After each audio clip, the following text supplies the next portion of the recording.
భూతం వస్తే భూ అంటూ భూతం వస్తే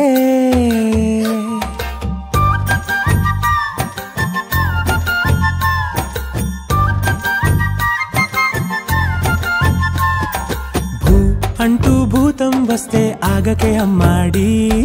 చూ మంత్రం వేసి దాంతో బొమ్మలాటలాడాలి భూ అంటూ భూతం వస్తే ఆగకే అమ్మాడి చూ మంత్రం వేసి దాంతో బొమ్మలాటలాడాలి పుట్టగానే నేరుగా నువ్వు పరిగెత్తలే పట్టుకుంటూ పడుతూ నడకే నేర్చావే భయపడి